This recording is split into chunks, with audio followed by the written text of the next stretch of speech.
નમસ્કાર દર્શક મિત્રો, હું છું આશ્લેષા પટેલ અને આપ જોઈ રહ્યા છો અર્થ પડકાર ન્યૂઝ.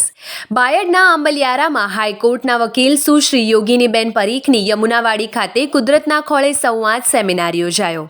અરવલ્લી જિલ્લાના બાયડ તાલુકાના આંબલિયારામાં હાઈકોર્ટના વકીલ સુશ્રી યોગિનીબેન વ્રજેશભાઈ પરીખની યમુનાવાડી ખાતે દર વર્ષની જેમ આ વર્ષે પણ કુદરતના ખોળે સંવાદ સેમિનાર યોજાયો.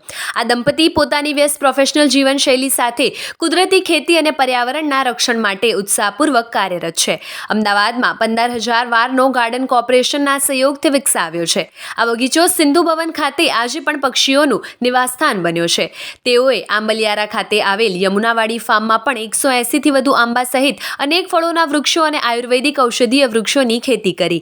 જ્યાં શક્ય ના હોય તેવી જમીન પર પણ ગૌ અમૃતમ આધારિત સફળ ઉછેર કર્યો છે અને તેનાથી માહિતગાર કરવા આજુબાજુના ગામના તેમજ ગામના ખેડૂતોને માર્ગદર્શન પૂરું પાડવાના હેતુથી તેમના અનુભવ અને ગીર ફોરેસ્ટમાં તાલીમ પામેલા નિષ્ણાંતોને આમંત્રિત કર્યા હતા. જેમાં વિશેષ મહેમાન તરીકે રેવતુભા બાપુ કેશોદ, જેમણે પોતાના જીવનને ગીરવન અને કુદરતના સંરક્ષણ માટે પોતાનું જીવન સમર્પિત કર્યું છે. તેઓએ 10,000થી વધુ લોકોને ગીર ફોરેસ્ટ કેમ્પ દ્વારા તાલીમ આપી છે.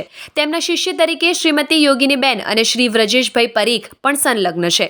ગોવિંદભાઈ વેકરિયા પણ મુખ્ય મહેમાન તરીકે ઉપસ્થિત રહ્યા હતા.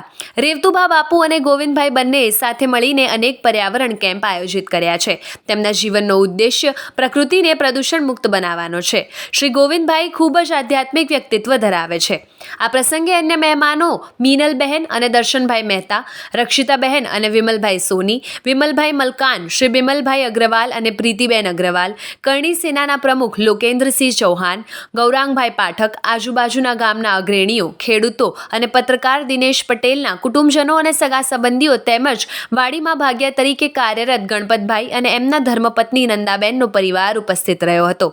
સૌએ પ્રકૃતિ સાથે મનમેળ કરી જીવન જીવવા અને સ્વચ્છતાની પ્રતિબદ્ધતા વ્યક્ત કરી હતી. આ કાર્યક્રમનું સફળ સંચાલન અને ચા નાસ્તો તેમજ ભોજનની વ્યવસ્થા કિરણભાઈ દિનેશભાઈ પટેલ દ્વારા કરવામાં આવી હતી. આવા જ અવનવા સમાચારો માટે જોતા રહો અર્થ પડકાર ન્યૂઝ. રિપોર્ટર દિનેશ પટેલ, આંબલિયારા.